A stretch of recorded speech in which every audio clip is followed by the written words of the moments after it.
Mağdur edilmeyeceğine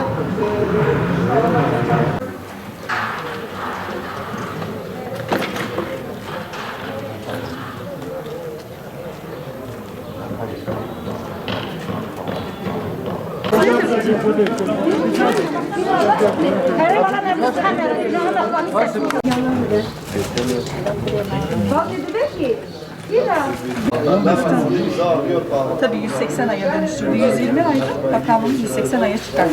Ödeme kolay. Sen geliyorsun, kiralıyor musun? Gel ben sana yapayım. Yok onu şey yapsın orada al tane. Al. Tamam. Bir de masa başına imza atarken bir tane yaz çekebilirsin. Banka olandı.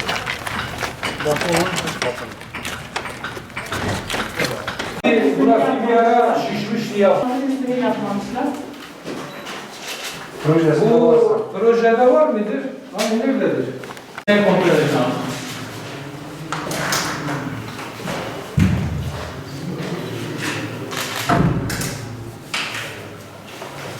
Pencere korkullarını bulmamışlar.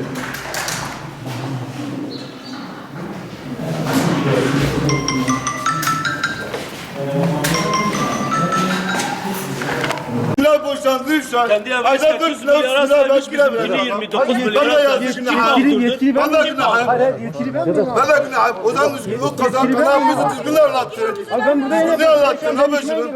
Ben de 800 milyon benim borçlandırmışça 7 aylık hakkı kirasını veriyorum ben. 4 tane çocuğun babasıyım. Yaşım 45, ben de günah yazdıracağım. Hayır düzgün anlattı ne başım? O zaman düzgün anlattı. kendikilerini 835 milyar saymışlar. Bir de burada kalkıp diyorum onlar mağdurdur. Şimdi mağdur kimdir? Bana siz sorun. Mağdur olan kimdir? Biz miyiz yoksa çevre şehirciliktir? Kim mağdurdur? 835 milyar mı? Daha iyi. Hiçbir çare yok. Bundan da vazgeçen devlet kamu koyacak size dedi. Dediler ki çevre şehircilikten dediler ki size devlet kamu koyacak. Bu evlerinizden de alacaksınız. Aynen böyle dediler. 1978 doğumluyum. 2018'inde tarım mağduruna maruz kaldık orada. Kafamıza keleşler dayandı, evimizi başımıza yıktılar. Sonra karşı gelip kiralık ev tuttuk. 7 senedir devletimiz bize 2 sene kira verdi eyvallah. Ama diyorsunuz ki devlet bize ev vermiş, doğru vermiş ama ben 800 milyar bana burada bir TOKİ vermiş. 800 milyar ben borç altındayım. Yaşım 45 ben bir 45 sene daha yaşayıp da ben o borcu veremem ki. Ayda 4 milyar 300. 4 sene bana yardım kirasıyla verilmiyor abi. Ben nasıl gireyim bu eve? Teslimat var. Bir tarafı yapılmamış abi. Her taraf hıraba. Hani büyük güzel taraf çekilip de biz teslimat mı gitmiş? Yok abi öyle bir şey yok. Gidin abi inşaat her taraf. Neyini teslim ediyorsunuz abi? Ben 800 milyar bana burada boş altına koymuş. Ben 4 milyar üstüne ödeyeceğim abi. Ben yazık günahım 4 çocuğun babasıyım abi. Gelin siz bu evde yaşayın. Gelin siz bu evde yaşayın abi. Hak verin bize o zaman. Yani bir kameracı çıkar öyle böyle kardeşim öyle böyle değil. Gidin vatandaşın içine tarım mağdurun içine gidin. Gerçekleri öğrenin abi. Biz devletimize diyoruz ki biz tarım mağduruyuz. Bize bir TOKİ verildi. Karşılıksız verilmesi gerek. Ev verildi. Karşılıksız verilmesi gerek. Yani bizi sen 800 milyar, 400 milyar, 600 milyar niye altına bırakıyorsun ki? Ben ayda 4 milyar, 300 milyon bana ödeme çıkarmışsınız. Ben 4 milyar, 300 milyon ödeme yapamıyorum abi. Benim oradaki evimi bana 51 milyar saydılar. Ben burasını aldım diye bana 40 milyar düştüler. 800 milyar bana diysen borçlusun. Ayda 4 milyar 300 milyon ödeme yapacaksın. Ben 4 milyar 300 ben nerede gittim? Abi ben daha dedi ki karşılıksız borçluyuz. Biz tarım mağduruyuz. Bu Türkiye Cumhuriyeti'nin her tarafında öyle var. Depremde ev yapılır alınmaz. Su altına girer alınmaz. Tarımdan alınmaz. Niye abi Batı'da bir tarım mağdur olduğu zaman maddi manevi de türlü destek veriliyor abi. Artık malı bırak aklın dışına. Yani teselli olması için üstüne bile para veriyor. Ne ki aklımızdır. Babam biz teselli de istemiyor. Bize hakkımızı verin. Olmaz ki abi. Ben mağdurum. Ben ayda 1 milyar 9 milyon nereden getireyim? Benim ne işim var ne bir gücüm var. Nasıl ödeyeceğim bu parayı abi? Gelirimiz yok, gelirimiz yani verilecek bir ödenecek gücümüz yok. Ödeyecek gücümüz yoktur. Ödeyecek gücümüz yok baba kurban. 6 senedir kiradayız. Vallahi kira parasını ondan hırkızlar gibi olmuşuz. Ondan alıyor ona veriyor, ondan alıyor ondan veriyor. Yani mağduruz biz. Yani ödeyecek hiçbir halimiz yok. Şimdi ne kombi takılmış, ne çevre düzenlemesi yapılmış. Gelin sağ anahtar teslimatı. Ya hala bir içini açın. Ne eksikleri var, ne var, ne yok. Bunları bir başta giderin. Her şeyi tamamlayın. Ondan sonra millete deyin gelin al anahtar teslimatı. Beni 360 milyar beni borç dibine koymuş. Ben bu parayı nereden getireyim? Ömür boyu ben bunu ödeyemem. Ben kendimi çoluk çocuğumu satsam ben bu parayı ödeyemem. Savaş mahallesindeydik. Şimdi bizi burada Ali Paşa'ya getirdiler abi. İsyan kişilerin yeri orada verildi.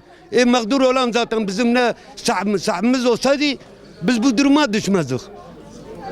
Anladın mı? Yani odur, başka bir şey yoktur. Biz nereden getireceğiz bu parayı? Milleti tutmuş 6 senedir ben buradayım. Hani bir anahtar teslim edene kadar kira bedeli verilecekti. Hani kira bedeli 2017'den beri kira mira yoktur. Hepsi kesti. Hani anahtar teslimatına kadar ki kişinin mağdurun kira parasını ödeyecekti. O da yok. دیار بو قاتک پیشیا کچی بو سر جاده دا بو قاتک زیل خارج سر بودرومی بو دو اوده سالونک زیل سر آیری حوشه دا بو حوشا من مازم بو هر ایت تافو دا هندک بو والله بیلی طلع حوشم 100 متر ازیه بو او چا وقتا مخانی سان پیلکا که عمری بلی حوشته 9 سال بو زانی یا ما چیه کریا ما ندا ما کریا كريا ما نادى ام بلنغازم فقيرن صابي مدنا بهبدا كريا مدنا والله وبيلا وطلبي مورا رمضان استر زماني منا صابي مدنا بهبدا قرقا خو صابي خو دغرن كريا مددن حقي خدينا ابيا حقي خدينا ابيا الظلمه اجا ماني كرسونا باشي جمله غرب ده محكمه كاز تخاني مخركر شو تبدا محكمه تخاني مخركر مجوز علي بوشاي قبولنا جمره رجع اول تزاني جمره قوم خاني خد جرين يوم برا دغري خاني مزي كيفيات لي خستي خاني مره كيفيات لي خستي كي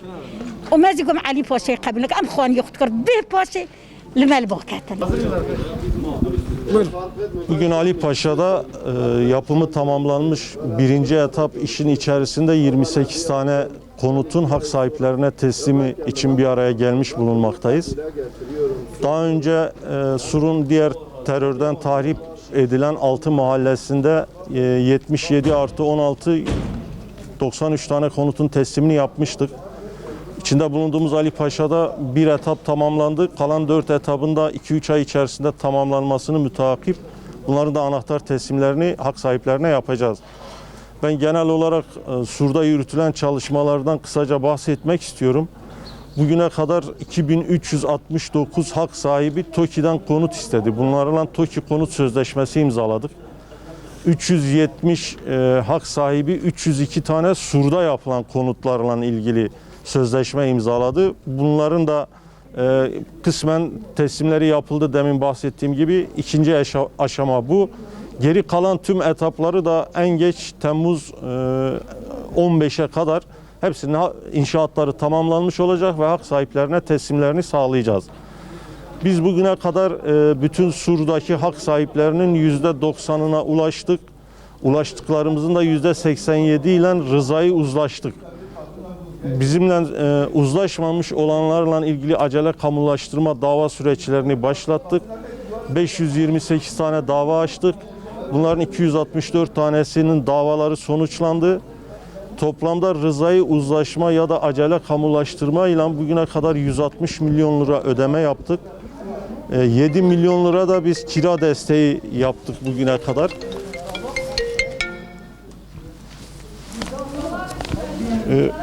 Hak sahiplerinden talep edenlerden biz TOKİ konut sözleşmeleri imzaladık. Talep edenlere bedellerini ödedik. 3000'i aşkın hak sahibine nakdi olarak rızayı uzlaşmayla bedellerini ödemiş olduk. Alanda şu anda devam eden çalışmalardan da tescilli yapıların restorasyonuna başladık. 244 tane tescilli yapıların şu anda restorasyon süreci devam ediyor. Toplamda da 350 civarında tescilli yapının restorasyonu yapılacak. 106 tanesinin de şu anda proje ve ihale süreçleri devam ediyor. Hepinizin bildiği gibi Sur bir açık hava müzesi. Camileriyle, hanlarıyla, hamamlarıyla, kiliseleriyle bu çalışmalardan sonra Sur'da hepimizin beklentisi, eminim sizlerin de beklentisi, Sur'u bu açık hava müzesiyle, bu eserleriyle gelecek nesillere ve tüm insanlığa ulaştırmak hedefimiz. Rabbim hepimizi mahcup etmesin. Bugün teslimini yaptığımız tüm konutların da hak sahiplerine hayırlı olmasını diliyorum.